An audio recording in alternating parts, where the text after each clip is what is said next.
Hi friends, எல்லாருக்கும் வணக்கம். எல்லாரும் எப்படி இருக்கீங்க? நாங்க ரொம்ப நல்லா இருக்கோம். நம்ம சேனலை இப்பதான் ஃபர்ஸ்ட் டைம் பார்க்குறீங்கன்னா Subscribe பண்ணுங்க. பக்கத்துல இருக்க பெல் பட்டனை மறக்காம கிளிக் பண்ணுங்க. அப்பதான் நம்ம போடுற ஒவ்வொரு வீடியோஸும் உங்களுக்கு நோட்டிஃபிகேஷனா வரும். நீங்களும் வீட்ல ட்ரை பண்ணி பார்க்கலாம். நம்ம வீடியோல இன்னைக்கு ஒரு சூப்பரான ரெசிபி தான் பார்க்க போறோம். நம்ம எப்பவும் இத கோயில்ல பிரசாதமா சாப்பிட்டுருப்போம். இப்போ வீட்ல எப்படி பண்ணலாம்னு பார்க்கலாம். வாங்க வீடியோக்குள்ள போலாம். இன்னைக்கு நம்ம எள்ளு பொடி செய்ய போறோம். அதுக்கு தேவையான பொருட்கள் எள்ளு ஒரு கப், அரை கப்பில் ஒரு கப் எடுத்திருக்கேன். இது பெரிய கப்பில் உளுத்தம்பருப்பு, தொளி உளுத்தம்பருப்பு எடுத்திருக்கேன். 3/4 கப் எடுத்திருக்கேன். பெருங்காய பவுடர் எடுத்திருக்கேன். பூண்டு ஒரு 5-6 பூண்டு நச்சு வச்சுருக்கேன். தேவையான அளவு கல்லுப்பு எடுத்திருக்கேன். 4 வரமிளகாய் எடுத்திருக்கேன். ஒரு கைப்பிடி அளவுக்கு கருவேப்பிலை எடுத்திருக்கேன். இந்த எள்ளு பார்த்திங்கன்னா ரொம்ப நல்லது உடம்புக்கு. அதில் கால்சியம், புரோட்டீன் அதெல்லாம் ரொம்ப இருக்குது. நம்ம பெண்களுக்கு அது ரொம்ப யூஸ்ஃபுல்லாக இருக்கும். இதை நம்ம அடிக்கடி நம்ம உணவில் எடுத்துக்கணும். எடுக்கும்போது நமக்கு நல்ல சத்து கிடைக்கும். அதே மாதிரி கருப்பு உளுந்தில், வெள்ளை உளுந்த காட்டிலும் கருப்பு உளுந்தில் அந்த தோலோடு நம்ம பயன்படுத்தும் போது அதில் இருக்க புரோட்டீன் சத்து நமக்கு அப்படியே கிடைக்கும்.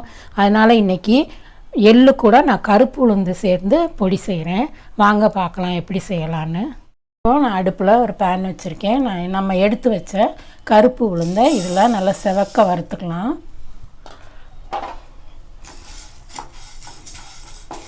இதை நீங்கள் அடிக்கடி குழந்தைங்களுக்கு செஞ்சு கொடுங்க. ஏன்னா எள்ளுன்றதை நம்ம அப்படியே ஒதுக்கிடுவோம். அப்படி செய்யும்போது நமக்கு பொடியா, இட்லி கூட, தோசை கூட, எள்ளு சாதம் டிஃபன் பாக்ஸு கூட நீங்கள் கொடுத்து விடலாம். அப்படி செய்யும்போது நமக்கு உடம்புல எள்ளு சேரும். அந்த எள்ளுலேருந்து எடுக்கிற நல்லெண்ணெய் ரொம்ப நல்லது. அதனால தான் அதை நம்ம நல்லெண்ணெய் செக்கில் ஆட்டின நல்லெண்ணெய்லாம் வாங்கி யூஸ் பண்ணுறோம். நீங்கள் இதை செஞ்சு பாருங்கள் வீட்டில். இப்போ நம்ம உளுந்தம்பருப்பை செவக்க வறுத்துக்கலாம். இது நல்லா செவக்க வறுபட்டுருச்சு. நம்ம இதை எடுத்து கொட்டிக்கலாம்.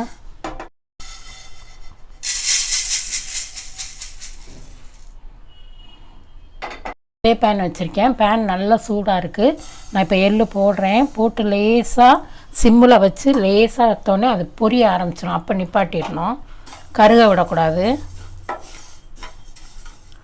எள்ளு பொரிஞ்சிருச்சு பாருங்கள், வெடிக்க ஆரம்பிச்சிருச்சு. நம்ம எடுத்து கொட்டிக்கலாம். இதை நம்ம தனியாக எடுத்துக்கலாம்.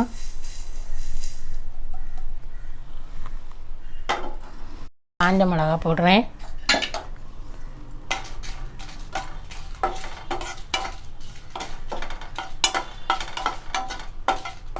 காஞ்ச மிளகா சூடு ஏற்றும் போதே பெருங்காயமும் உப்பும் இதில் வறுத்துக்கலாம். இதோடையே சேர்த்து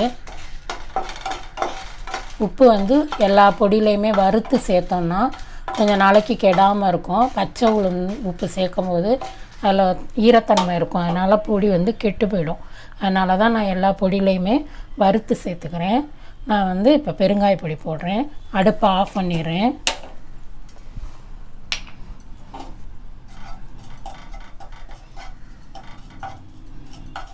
பெருங்காயம் பொரிஞ்சிச்சு. தேவையான அளவு உப்பு சேர்த்துக்கோங்க. உப்பு போடுறேன். காரமும் அப்படி தான் உங்கள் தேவைக்கு ஏற்ப நீங்கள் கூட குறைச்சி மிளகாய் சேர்த்துக்கலாம்.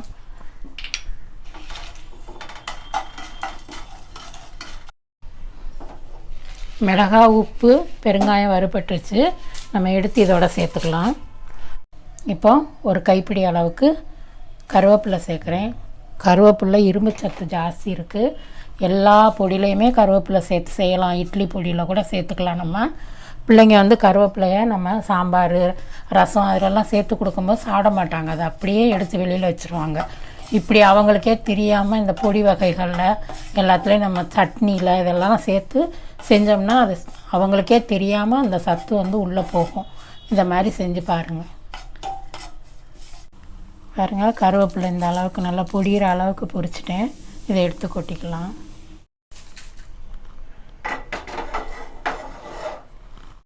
கொஞ்சமாக நல்லெண்ணெய் ஊற்றி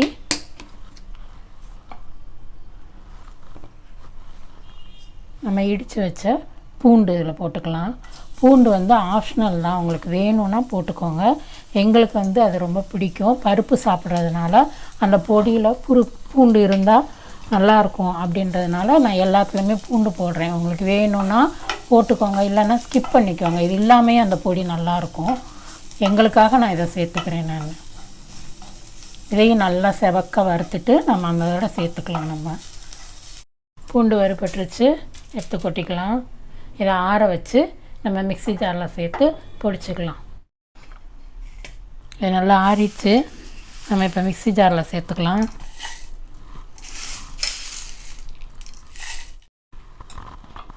மூடி போட்டு இதை முதல்ல பொடிச்சு எடுத்துக்கலாம்.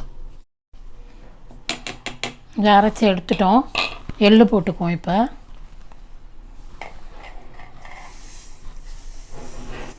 எள்ளு போட்டுட்டு ஒரேடியாக சுற்றக்கூடாது, கொஞ்ச நேரம் விட்டு விட்டு சுற்றணும். ஏன்னா அதுலேருந்து எண்ணெய் பசை வரும். அதனால் அந்த பொடி பூரா ஒரு மாதிரி உதிரியாக வராமல் எண்ணெய் பிசுக்கோடு இருக்கும். அதனால் கொஞ்சம் விட்டு விட்டு சுற்றினா பொடியாக கிடைக்கும். எள்ளு பொடி ரெடி ஆகிடுச்சு. ரொம்ப நைஸாக அரைக்கக்கூடாது, ரொம்ப குறன்னு அரைக்கக்கூடாது.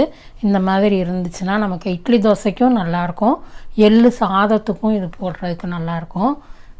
இப்போ நான் இந்த பொடியை வச்சு உங்களுக்கு எள்ளு சாதம் எப்படி செய்கிறதுன்னு காட்டுறேன்.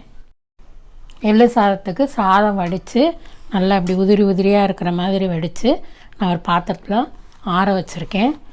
அதுக்கு நல்லெண்ணெயில் செஞ்சால் நல்லாயிருக்கும் அப்படின்ட்டு நான் செக்கில் ஆட்டின நல்லெண்ணெய் எடுத்து வச்சுருக்கேன். கடாய் வச்சு நம்ம நல்லெண்ணெய் ஊற்றிக்கலாம். ஒரு 2 ஸ்பூன் அளவுக்கு ஊற்றிக்கலாம். கடுகு போட்டுக்கலாம். கடுகு பொரிஞ்சதும் 1 ஸ்பூன் அளவுக்கு நிலக்கடலை வச்சுருக்கேன், அதையும் இந்த எண்ணெயில் போட்டுக்கலாம். ஸ்டவ்வை சிம்மில் வச்சுக்கலாம்.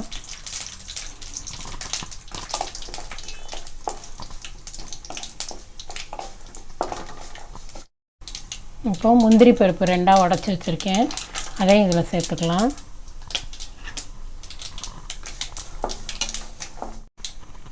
அதில் ஒரு மிளகா போடுறேன், ஏன்னா நம்ம பொடியிலையும் மிளகா சேர்த்துருக்கோம். அதனால் இதில் நான் ஒரே ஒரு மிளகா தான் போடுறேன். உங்களுக்கு காரம் வேணும்னா நீங்கள் 2-3 மிளகா சேர்த்துக்கலாம். அதிலே கொஞ்சம் கருவேப்பிலை போடுறேன்.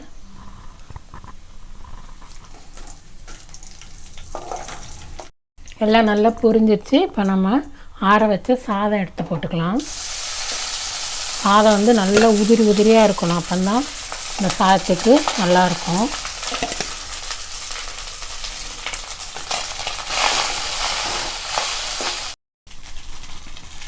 இப்போ கொஞ்சோண்டு சாதத்துக்கு ஏற்ற மாதிரி உப்பு போட்டுக்கிறேன், ஏன்னா பொடியிலையும் நம்ம உப்பு போட்டிருக்கோம். அதனால் ஓரளவுக்கு பார்த்து போட்டுக்கோங்க.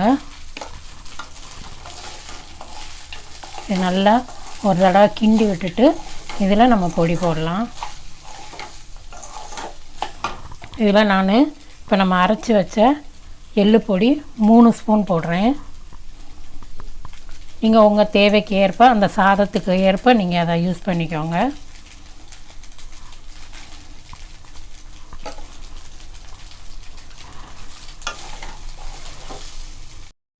சூப்பரான எள்ளு சாதம் நம்ம தயார் பண்ண பொடியை வச்சு ரெடி பண்ணிட்டோம்.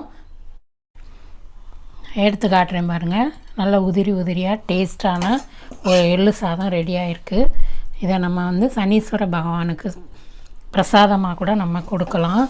கோயிலில் கொடுப்பாங்க, நம்மளும் இதே மாதிரி செஞ்சு கொடுக்கலாம். பாருங்கள், சூப்பராக இருக்குது, பார்க்குறதுக்கு சாப்பிட்றதுக்கும் டேஸ்ட்டாக இருக்குது. எள்ளு சாதம், எள்ளு பொடி, நம்ம தயார் பண்ண எள்ளு பொடி. இந்த வீடியோ இதோட முடியுது. இந்த வீடியோ உங்களுக்கு பிடிச்சிருந்துச்சுன்னா லைக் பண்ணுங்கள், ஷேர் பண்ணுங்கள், கமெண்ட் பண்ணுங்கள், சப்ஸ்கிரைப் பண்ணுங்கள். தேங்க்யூ.